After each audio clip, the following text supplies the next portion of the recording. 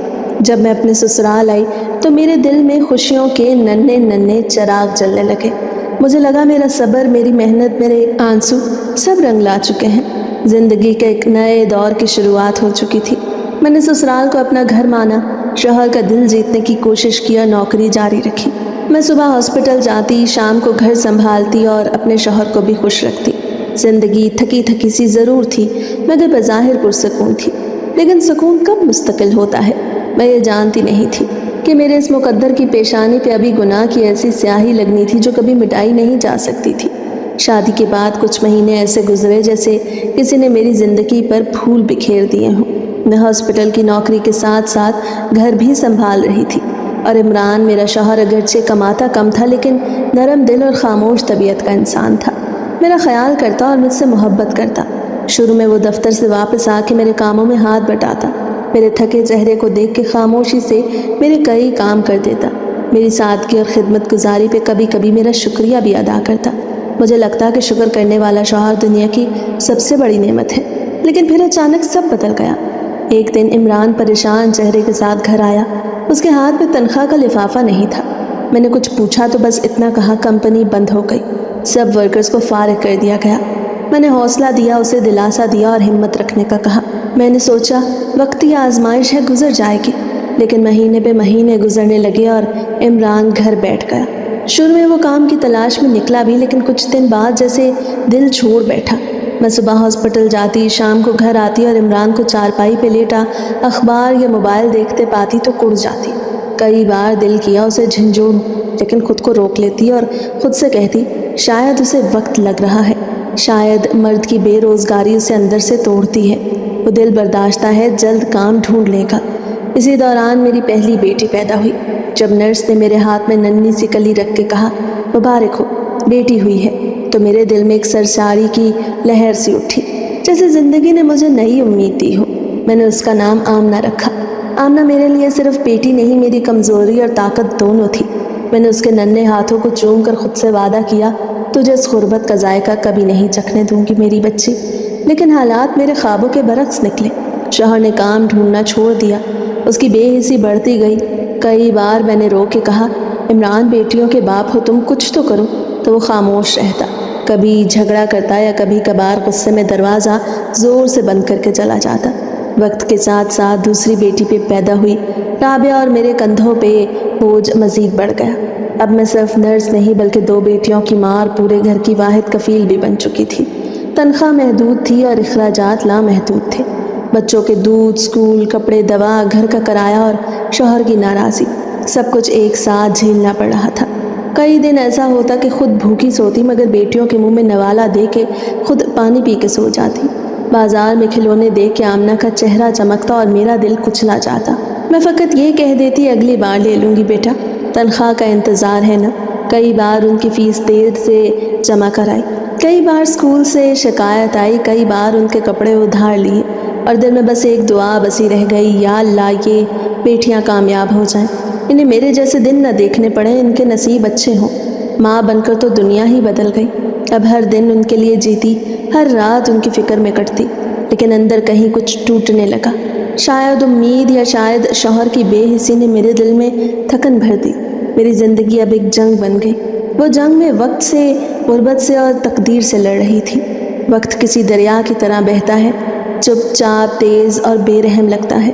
اب جب میں ماضی میں جھانکتی ہوں تو وہ ننھی ننھی بیٹیاں جنہیں میں نے انگلی پکڑ کے چلنا سکھایا، آج آئینے کے سامنے کھڑی بال سنوارتی، چوڑیاں پہنتی، سنجیدہ باتیں کرتی، جوان لڑکیاں بن چکی تھیں۔ آمنہ اور رابعہ وہ دونوں میری کل کائنات تھیں۔ آمنہ نے FSC کر لی، رابعہ ابھی انٹر کر رہی تھی۔ دونوں سمجھدار، خاموش اور مجھ جیسی ہی صابر تھی۔ انہوں نے کبھی مہنگے کپڑوں کا تقاضا نہیں کیا، کبھی کسی فیشن یا موبائل کی ضد نہیں کی، شاید اس لیے کہ انہوں نے اپنی ماں کو ہر دن پسینہ بہاتے، تھکن سمیٹتے، چپ چاپ روتے ہوئے دیکھا۔ جب کبھی کوئی تقریب آتی، آمنہ کہتی امی میں اپنا پرانا سوٹ پہن لوں گی، آپ فکر نہ کریں، اور رابعہ فوراً بولتی امی کے لیے دوپٹہ نیا لیں، ہم تو ایسے ہی ٹھیک ہیں۔ انہیں اس طرح کہتا دیکھ کے میں اداسی سے مسکرا دیتی۔ ان کے لبوں پہ شکایت کبھی نہیں آئی، لیکن میں ماں تھی، ان کی یہ محرومیاں مجھے برداشت نہیں ہوتی تھی۔ اب میں بوڑھی ہونے لگی، گھٹنوں میں درد رہنے لگا، نظر کمزور ہو گئی اور ہاسپٹل کی لمبی شفٹیں اب مجھ سے بھگتائی نہیں جاتی۔ سچ کہوں تو بدن جواب دینے لگا۔ میں جب شام کو گھر آتی تو چہرے پہ اتنی تھکن ہوتی کہ بیٹیاں پانی کا گلاس لیے دروازے پہ کھڑی ملتی اور فکر مندی سے پوچھتی، امی آج پھر کچھ نہیں کھایا ہوگا نا؟ اور میں جھوٹ بول دیتی، نہیں بیٹا، ڈاکٹر صاحب نے بریانی منگوائی تھی، سب نے کھائی۔ لیکن سچ یہ تھا کہ میں اکثر دوپہر کا کھانا اس لیے چھوڑ دیتی تاکہ تنخواہ سے تھوڑا کچھ بچا کے ان کی فیس یا سلائی کا خرچ نکال سکوں، ان کے جہیز کے لیے بچا سکوں۔ بیٹیاں بڑی ہو رہی تھیں اور میرے دل میں ایک اور فکر پختہ ہونے لگی، ان کی شادی کی فکر، جو ہر ماں کا خواب ہوتا ہے کہ اس کی بیٹی اپنے گھر کی ہو، خوش ہو، سہاگن کہلائے، اپنے سسرال میں عزت پائے۔ اور میرے لیے تو یہی اب آخری خواب رہ گیا تھا۔ جہیز کی تیاری، شادی کی ذمہ داریاں، رشتہ ڈھونڈنا، یہ سب سوچ کر میری راتوں کو نیند اجڑ جاتی۔ میں اکثر اٹھ کے بیٹھ جاتی، قرآن کھول لیتی اور دبی آواز میں اپنے رب سے کہتی، یا اللہ، میں نے ان بچیوں کے لیے سب کچھ کیا، اب تو اپنا کرم کر دے، میرے لیے آسانیاں پیدا فرما دے، آمین۔ لیکن دعاؤں کے دوران ایک خالی پن سا دل کو گھیر لیتا۔ شاید عمران کی یاد میں دل تڑپ اٹھتا۔ عمران، میرا شوہر، وہ جو برسوں کام نہ کر سکا لیکن خاموشی سے اپنے کمرے کے کونے میں بیٹھا رہتا، وہ جو بیٹیوں کی باتوں پہ مسکرا دیا کرتا اور میرے ہاتھ کی چائے کے کپ پہ اب بھی شکریہ ادا کرتا۔ وقت کے ساتھ ساتھ وہ اندر ہی اندر کمزور ہوتا گیا۔ ڈاکٹروں نے دل کی بیماری بتائی، دوا دی، آرام کا کہا، لیکن میں جانتی تھی غربت بھی ایک بیماری ہے جو وقت سے پہلے انسان کو ختم کر دیتی ہے۔ ایک شام جب میں ڈیوٹی سے واپس آئی تو دروازے پہ سناٹا تھا۔ زینب رو رہی تھی۔ آمنہ نے مجھے تھام لیا اور صرف ایک جملہ کہا، امی، ابو نہیں رہے۔ میرے قدم جیسے زمین میں گڑ گئے، میں کچھ لمحے ہل ہی نہ سکی۔ شاید دکھ اتنا شدید نہیں تھا جتنا ایک عورت کی شکست کا احساس تھا۔ اب میں بالکل اکیلی ہو چکی تھی۔ اپنی کامتی انگلیوں سے اس کی پیشانی پہ آخری بار ہاتھ رکھا اور دل میں ایک عجیب سا بوجھ محسوس کیا، جیسے اب جو کچھ ہے سب میرے سر پہ ہے۔ کفن دفن کے بعد جیسے ہی زندگی کا پہیہ دوبارہ چلا، میں دوبارہ نوکری پہ لگ گئی۔ نہ وقت تھا آنسو بہانے کا، نہ اجازت۔ میں جانتی تھی کہ بیٹیوں کی خاطر مجھے ہمت کرنا ہوگی۔ میں نے اپنے آنسو اندر بند کر دیے، اپنی ہڈیوں کی تھکن کو جسم سے باہر نہ نکلنے دیا، خود کو سنوارا، صاف یونیفارم پہنا، ہاسپٹل میں ویسے ہی مسکرائی جیسے کچھ ہوا ہی نہ ہو۔ لیکن میرے اندر روز بروز کچھ مر رہا تھا جس کی مجھے کچھ خبر نہیں تھی۔ زندگی جیسے جیسے آگے بڑھتی جا رہی تھی، بوجھ ہلکے ہونے کے بجائے اور بھاری ہوتے جا رہے تھے۔ بیٹیاں اب بڑی ہو چکی تھیں اور میرے کندھوں پہ صرف ان کی کفالت نہیں بلکہ ان کے مستقبل کا سوال بھی سوار تھا۔ دل میں صرف ایک سوچ بسی تھی، ان کی عزت کے ساتھ شادیاں کر دوں، بس پھر سکون سے مر جاؤں گی۔ ہاسپٹل کی نوکری اب آسان نہیں رہی تھی۔ میری عمر 50 کے لگ بھگ ہو چکی تھی۔ پہلے جو کام میں پھرتی سے کرتی اب اس میں سانس پھول جاتی، پیٹھ درد کرنے لگتی اور ایک عجیب تھکن چڑھ جاتی جو شام تک اترنے کا موقع نہ ملتا۔ جو نئی نرسیں آتی وہ میرا ادب تو کرتی لیکن بعض اوقات طنز بھی کر جاتی۔ آپا زینب، اب تو آپ کو ریٹائرمنٹ کا سوچنا چاہیے۔ میں بس مسکرا دیتی کیونکہ میں جانتی تھی ریٹائرمنٹ میرے لیے موت ہے، تنخواہ ہی میری زندگی کی آخری دوڑ ہے۔ ڈاکٹرز بدل گئے، نیا عملہ آ گیا اور ہر روز ایک نئی شکایت، ایک نیا دباؤ بڑھتا گیا۔ کبھی دوا کی کمی پر مریض چیختا، کبھی ڈاکٹر کی دیر پر وارڈ میں ہنگامہ کھڑا ہوتا اور اکثر میرے اوپر غصہ اترتا، لیکن میں چپ رہتی، دل میں کہتی میں سب برداشت کر لوں گی، بس اللہ میرے بچوں کے نصیب اچھے کر دے۔ پھر ایک دن میری بیٹی آمنہ میرے پاس آئی، چپ چاپ، خاموش اور گمسم، کہنے لگی، امی، مالک مکان کا بیٹا آیا تھا۔ میں نے فکر مندی سے پوچھا، اچھا، خیریت؟ تو وہ بولی، وہ کہہ رہا تھا کہ مکان خالی کر دیں، انہوں نے خود رہائش کے لیے رکھنا ہے۔ میری سانس جیسے رک گئی۔ میں نے آمنہ کی طرف دیکھا، اس کے چہرے پر ایک ایسا صدمہ تھا جو اس عمر کی لڑکی کے لیے بہت بڑا ہوتا ہے۔ کیا یہ کیسے ہو سکتا ہے؟ ہم تو کرایہ وقت پہ دیتے ہیں، میں نے تیز لہجے میں کہا تو وہ افسردگی سے بولی، پھر بھی وہ کہتے ہیں کہ انہیں مکان چاہیے، اگلے مہینے تک خالی کرنا ہوگا۔ میرے قدموں تلے سے جیسے زمین نکل گئی۔ یہ وہی چھوٹا سا کرائے کا گھر تھا جس میں میرے شوہر نے آخری سانس لی، جہاں میری بیٹیاں بڑی ہوئیں اور جہاں ہر دیوار نے میری راتوں کو دعائیں سنی۔ اب کہاں جائیں؟ کون دے گا 2 بیٹیوں والی بوڑھی عورت کو کرائے پر گھر؟ اور وہ بھی ایسے وقت میں جب مہنگائی آسمان سے باتیں کر رہی ہو۔ میں نے رات کو سجدے میں جا کے روتے ہوئے اللہ سے کہا، یا رب، اگر میرے گناہ میرے سامنے آ رہے ہیں تو مجھے سزا دے، لیکن میری بیٹیوں کو بے گھر نہ کر، ان کا پردہ رہنے دے۔ لیکن اگلے ہی دن ہاسپٹل میں سینئر نرس نے ایک اور خبر سنائی، اب آپ کی ڈیوٹی ICU کے بجائے ایمرجنسی میں لگائی جائے گی، اور وہ بھی رات کی شفٹ میں۔ نیا سسٹم آیا ہے، سینئرز کو رات میں رکھا جائے گا۔ میری آنکھوں کے سامنے اندھیرا چھا گیا، رات کی ڈیوٹی اور بیٹیاں گھر میں اکیلی۔ میں تو شدید پریشان ہو گئی۔ میں نے منت کی، درخواست بھی دی، لیکن حکم تو حکم ہوتا ہے، مجھے جانا پڑا۔ اور ہر رات دل بولتا رہتا کہ کہیں کوئی دروازہ نہ کھٹکھٹائے، کہیں کوئی درندہ ان کا دروازہ نہ توڑ دے۔ یہ وہ دن تھے جب مجھے لگا کہ میرے اندر کی ہمت بجھتی جا رہی ہے، ہر طرف اندھیرا تھا، اور تبھی ایک دن میری آزمائش کا دروازہ کھل گیا۔ جیسے جیسے غربت مجھے نگل رہی تھی، بیٹیوں کا مستقبل، چھت کا سایہ، روزگار کی تھکن، سب مل کے مجھے اندر ہی اندر کمزور کر رہے تھے۔ دل میں ہر رات ایک سوال جاگتا، لیکن اسی کا جواب کسی کے پاس نہ ہوتا۔ اسی تھکن اور بے بسی کے عالم میں ایک دن ہاسپٹل کی سیڑھیوں سے اترتے ہوئے ایک ادھیڑ عمر عورت نے میرا راستہ روکا۔ چہرے پر غصہ اور غرور بہت زیادہ تھا۔ سفید لباس پر خوبصورت دوپٹہ، انگلیوں میں سونے کی چمکتی انگوٹھیاں اور آنکھوں میں کسی شکار پر نظر رکھنے والی چمک تھی۔ وہ کہنے لگی، تم نرس زینب ہو؟ میں نے حیرت سے سر ہلایا۔ جی میں ہی ہوں۔ وہ تھوڑا قریب آئی۔ تمہیں کسی کام کے لیے چنا ہے، بہت خاص کام ہے، آرام سے کر لینا اور قیمت تمہاری مرضی کی ہوگی، اس نے لالچی انداز میں کہا۔ میں چونکی۔ کیا مطلب؟ کون سا کام؟ اس نے آس پاس دیکھا، پھر مجھے کونے میں لے جا کے کہا، اندر میری بہو ہے، 8 ماہ کی حاملہ، پہلا بچہ ہے، لڑکی ہے، ہم نہیں چاہتے یہ زندہ بچے، تم اسے ڈرپ میں کچھ ایسا لگا دو کہ ماں یا بچی کوئی نہ بچے۔ میں جیسے سانس لینا بھول گئی، ایک صدمے میں مبتلا ہو گئی، میرے حلق میں جیسے کانٹے اتر گئے۔ کیا کہا آپ نے؟ آپ اسے مارنا چاہتی ہیں؟ میں نے حیرت بھرے انداز میں کہا تو اس نے بڑی سرد مہری سے کہا، مجھے بیٹے کی ضرورت ہے، ہماری عزت کا سوال ہے، لڑکی پیدا ہوئی تو میرے بیٹے کی دوسری شادی کرا دوں گی، لیکن اس بہو کو ابھی ہٹانا ہے، میں اب اسے اپنے گھر میں برداشت نہیں کر سکتی۔ وہ نفرت انگیز انداز میں بولی تو میں پیچھے ہٹی۔ یہ قتل ہے، میں ایک نرس ہوں، ایک مسیحا ہوں، قاتل نہیں، میں نے شدت سے نہ کرتے ہوئے کہا تو وہ مسکرائی، جیسے پہلے سے جانتی ہو کہ میں انکار کروں گی۔ تمہارے ہاسپٹل کے کینٹین والے سے سب پتہ کروایا، تم بیوہ ہو، 2 بیٹیاں ہیں، کرایہ دار نکال رہے ہیں، اگر تم نہیں کرو گی تو کوئی اور کرے گا، لیکن تم کرو گی تو تمہیں 10 لاکھ روپے دوں گی نقد، اور سوچو اتنے سے چھوٹے سے کام کے تمہیں 10 لاکھ مل رہے ہیں جو تم ساری زندگی بھی نہیں کما سکو گی۔ اس عورت نے چالاکی سے کہا تو میں سوچنے لگی، 10 لاکھ؟ یہ 2 لفظ میرے کانوں میں گونجے، 10 لاکھ، اور ان 2 لفظوں کی تکرار میرے دماغ میں ہوتی رہی۔ میں خاموش ہو گئی۔ میری آنکھوں کے سامنے آمنہ کا چہرہ گھوما، اس کی خالی آنکھیں، رابعہ کا پرانا یونیفارم اور خالی الماری جس میں چند پرانے جوڑوں کے سوا کچھ بھی نہیں تھا۔ میں نے کانپتی آواز میں کہا، مجھے سوچنے دیں، تمہارے پاس زیادہ وقت نہیں، بہو ابھی اندر ہے اور تمہیں فیصلہ ابھی کرنا ہے۔ وہ عورت تو چلی گئی اور میں اس وارڈ کے باہر بیٹھ گئی جہاں اس معصوم حاملہ لڑکی کا بیڈ تھا۔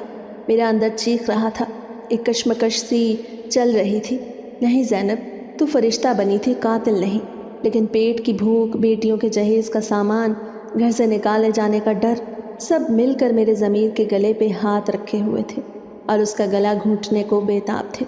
میں نے اگلی رات سجدے میں گڑ گڑا کے دعا مانگی، یا اللہ مجھے کسی اور راستے سے رزق دے دے، مجھے اس آزمائش سے نکال دے، میں یہ ظلم نہیں کر سکتی، میں کسی کی زندگی نہیں لے سکتی۔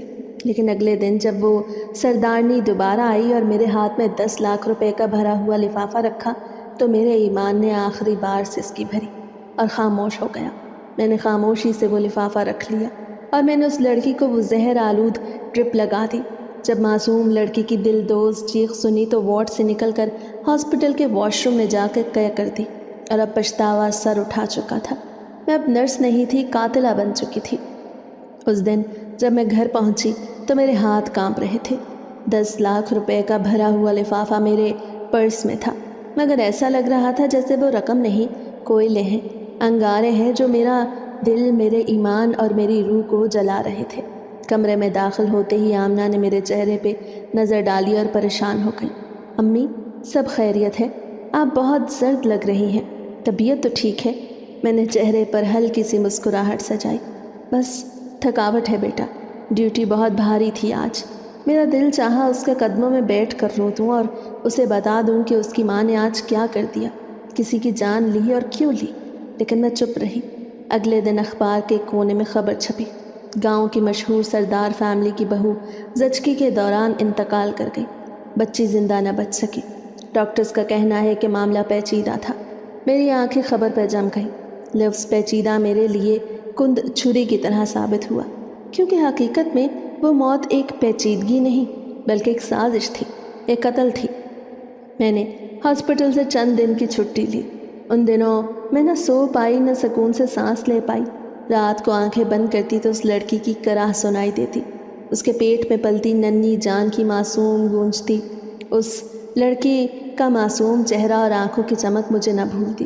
اس کے چہرے پر ماں بننے کی ایک امید اور اپنے بچے کو دیکھنے کی اس آس نے جب وہ مجھے سب یاد آتا تو میرا سکھ چین برباد ہو جاتا۔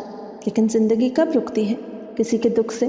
میں نے وہ پیسے ایک الماری میں چھپا دیے، اور کچھ دن بعد جیسے ہی میرے اندر کی چیخوں نے ہار مان لی اور میں نے اپنے پچھتاووں سے نظر چرانا شروع کر دی، ویسے ہی میں نے ان پیسوں کو ہاتھوں میں لیا اور اپنی بیٹیوں کا جہیز خریدنا شروع کر دیا۔ سب سے پہلے میں آمنہ کے لیے نیا سوٹ لائی، وہی رنگ جو اسے پسند تھا، آسمانی نیلا۔ وہ خوش ہو گئی۔ پھر ایک ایک کر کے برتن، چادریں، بستر، پنکھا، فریج، واشنگ مشین سب خریدا۔ پہلی بار ہمارا گھر بھرا ہوا لگ رہا تھا۔ رابعہ کے لیے سادہ سی سونے کی چین لی اور آمنہ کے لیے چاندی کی پائل خریدی۔ اسے بہت شوق تھا۔ میں ہر خریداری پہ کہتی، میرے بچوں، اللہ نے کرم کیا، اس سال شاید تمہاری شادی ہو جائے۔ میری بیٹیاں سادہ تھیں، دعائیں دینے لگیں، اور تب میں نے حج پہ جانے کا ارادہ کیا۔ دل میں خیال آیا، اگر اتنا بڑا گناہ کر لیا ہے تو شاید بیت اللہ جا کے اللہ کے سامنے رو لوں، شاید وہ معاف کر دے۔ اندر ہی اندر کہیں اللہ کا خوف بھی تھا۔ سفر کی تیاریاں شروع ہو گئیں۔ ایجنٹ سے بات کر لی، فارم بھرا، پاسپورٹ بنوایا۔ میں نے دل میں نیت کی، یا اللہ میں آ رہی ہوں تیرے در پہ، مجھے پاک کر دے، میرے گناہ معاف کر دے، مجھے بخش دے۔ میں جب مدینہ پہنچی تو دل میں عجیب سا سکون پھیلا ہوا تھا۔ روضہ رسول پہ کھڑی ہو کے روئی تو لگتا جیسے صدیوں کا بوجھ ہلکا ہو رہا ہو۔ میرے آنسو میرے اندر کو دھو رہے تھے، لیکن جب مکہ پہنچی اور کعبہ کی طرف قدم بڑھائے تو کچھ اور ہی ہوا، جو میرے وہم و گمان میں بھی نہیں تھا۔ میرے جسم سے بدبو اٹھنے لگی، لوگ مجھ سے دور ہونے لگے۔ محافظ مجھے باہر لے گئے، میں سر سے پیر تک کانپ گئی، اور مجھے تب سمجھ آیا، اللہ کے گھر میں پیسے سے چمکتی چیزیں نہیں، صاف نیت سے آپ داخل ہو سکتے ہیں۔ اور میری نیت تو اس دن ہی مر گئی تھی جس دن میں نے ایک معصوم کو مارا تھا۔ کیسی بد نصیبی تھی، اتنا پاس آ کر بھی میں محروم تھی۔ مسجد حرام کے باہر بیٹھے ہوئے میں نے ہانپتے ہوئے، میری سانسیں بے ترتیب تھیں، اور میرے جسم سے اٹھتی بدبو ایسی تھی جیسے میرے اندر کا سارا گوشت سڑ چکا ہو، جیسے میرے گناہوں سے سرانڈ اٹھ رہی ہو۔ میرے پاس سے گزرنے والے لوگ ناک پہ رومال رکھ کے آگے بڑھ جاتے، کچھ تو رک کے برا سا منہ بناتے، اور ایک نوجوان لڑکی تو میرے قریب آ کے بولی، یہ عورت شاید بیمار ہے، یا پھر اللہ معاف کرے کوئی گناہ ایسا کیا ہے کہ پاک جگہ بھی اسے برداشت نہیں کر رہی۔ یہ جملہ تیر کی طرح میرے دل پہ لگا، اور میں ایک زندہ لاش کی طرح ان کے وار سہتی رہی۔ میں دیوار کے ساتھ ٹیک لگا کے بیٹھ گئی۔ سفید احرام پہنے مرد، سادہ عبایوں میں لپٹی عورتیں، سب مجھے اجنبی نظروں سے دیکھتے ہوئے گزر رہے تھے، اور میں سوچتی رہی، کیا یہی انجام تھا؟ یہ وہ مقام تھا جہاں معافیاں مانگی جاتی ہیں، دلوں کی مرادیں پوری ہوتی ہیں، محرومیاں دور کر دی جاتی ہیں؟ مگر میں یہاں رسوا ہو رہی ہوں، اپنے ایک گناہ کی بدولت میں دنیا میں ذلیل ہو رہی ہوں، اور شاید میری آخرت بھی ایسی ہو۔ میرے آنسو چپ چاپ بہتے رہے۔ میں نے سر جھکایا اور رب کے حضور کہا، یا اللہ مجھے معاف کر دے، میں نے اپنی مجبوریاں بیچ دیں، میں نے اپنی انسانیت کو مار دیا، میں نے انسانیت کو مارا، میں نے تیرا درد چنا، تجھ سے معافی چاہی، لیکن اپنا دامن خالی رکھا۔ اب تو معاف کر دے، میرے گناہ بخش دے۔ لیکن دل کا ایک کونا جانتا تھا، اللہ معاف ضرور کرتا ہے، مگر کبھی کبھار توبہ کے لیے انسان کو اس کی گندگی کا آئینہ دکھاتا ہے، اور انسان یہ سب برداشت نہیں کر پاتا۔ اسی لمحے میری آنکھوں کے سامنے اس معصوم لڑکی کا چہرہ آیا، وہی جس کے چہرے پر درد تھا، بے یقینی تھی اور امید بھی تھی۔ جب میں نے اسے ڈرپ لگا کے منہ موڑا، اس کی آنکھوں میں جیسے کسی کی مدد کے لیے پکارنے کی آس تھی۔ جیسے وہ کہہ رہی ہو باجی مجھے بچا لو، میں ماں بننے والی ہوں، میرے بچے کی سانس ابھی شروع بھی نہیں ہوئی، وہ تو ابھی دنیا میں آیا ہی نہیں۔ میں نے گھٹنوں میں سر دے کے چیخ مار کے رونا چاہا مگر گلا بند ہو چکا تھا، آواز نکل ہی نہیں رہی تھی۔ میں نے اس کے آخری الفاظ یاد کیے، کیا سب ٹھیک ہو جائے گا؟ مجھے بہت ڈر لگ رہا ہے، اور میں نے مسکرا کے جھوٹ کہا، ہاں بیٹی سب خیر ہے۔ کیسی نرس تھی میں، کیسی ماں تھی، کیسی انسان تھی۔ میرے دل سے صدا نکلی، اے میری بیٹی میں نے تجھے ماں بننے نہیں دیا، تجھے بیٹی پیدا کرنے کی سزا دی کیونکہ مجھے پیسے کی چمک نے اندھا کر دیا۔ میں نے وہاں بیٹھے بیٹھے رب سے گڑ گڑا کے معافی مانگی، پھر خود ہی چیخ پڑی، یا اللہ لوگ مجھے دھتکارے میں برداشت کر لوں گی، میرے جسم سے بدبو آئے سہ لوں گی، بس میری بیٹیوں کو اس گناہ کا سایہ نہ لگے، انہیں میرے کیے کی سزا نہ ملے۔ مجھے اس حالت میں بھی اپنی بیٹیوں کی فکر تھی۔ اس وقت ایک عورت میرے قریب سے گزری اور میری طرف دیکھ کے کہا، یہی ہے وہ عورت جس کی بدبو سے مطاف کا حلقہ بند کرنا پڑا۔ پھر کیا تھا، جیسے سب کی توجہ میری طرف ہو گئی۔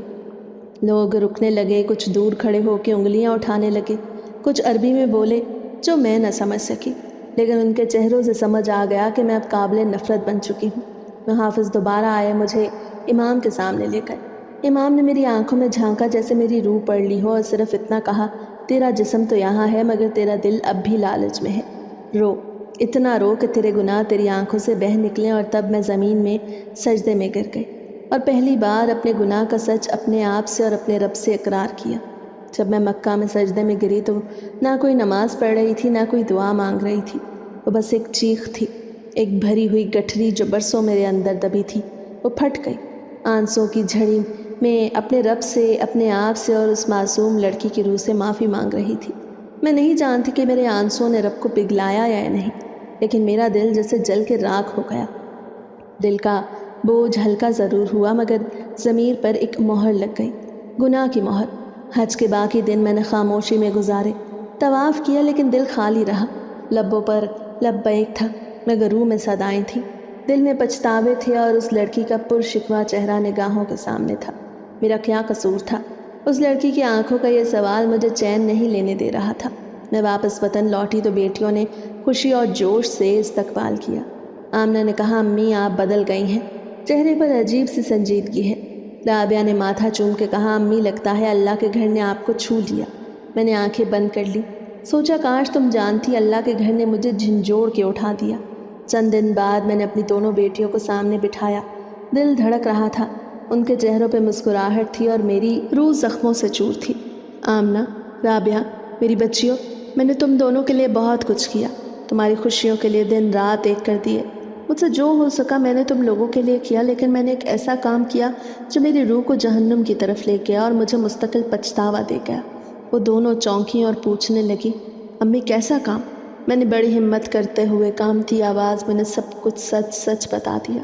سردارنی کا آنا، مجھے پیسوں کا لالچ دینا، میرا وہ پیسے لینا، معصوم لڑکی کا قتل، حج پر میرے جسم سے اٹھتی بدبو اور لوگوں کی نفرت، سب کچھ میں انہیں بتاتی چلی گئی۔ نہ کسی بات میں کمی کی، نہ کوئی بہانہ بنایا، نہ ہی اپنی بیجا مجبوریاں سنائیں۔ آمنہ رو پڑی، امی آپ نے یہ سب ہمارے لیے کیا۔ رابعہ چیخ پڑی، امی ہم تو بھوکی رہ لیتی پر آپ ایسا نہ کرتی۔ میرا دل ٹوٹ گیا، میرا سانس رکنے لگا جیسے میرے اپنے ہی ہاتھ میرے گردن دبا رہے ہوں۔ میں نے ان کے قدموں میں بیٹھ کے ہاتھ جوڑ دیے، میں قصوروار ہوں، میرے ہاتھوں میں ایک معصوم کا خون ہے، مجھے معاف کر دو، میں نے غلط کیا۔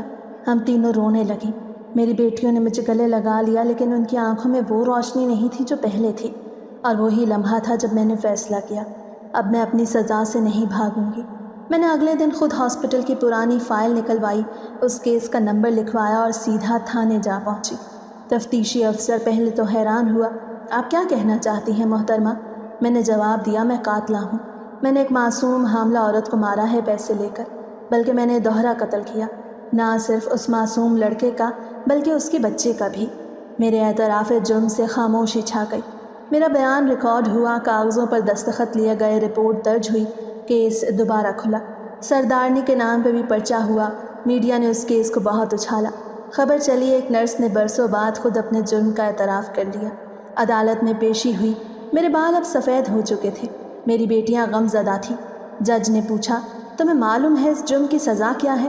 میں نے نظریں جھکاتے کہا، جی ہاں، اور میں اسے قبول کرتی ہوں۔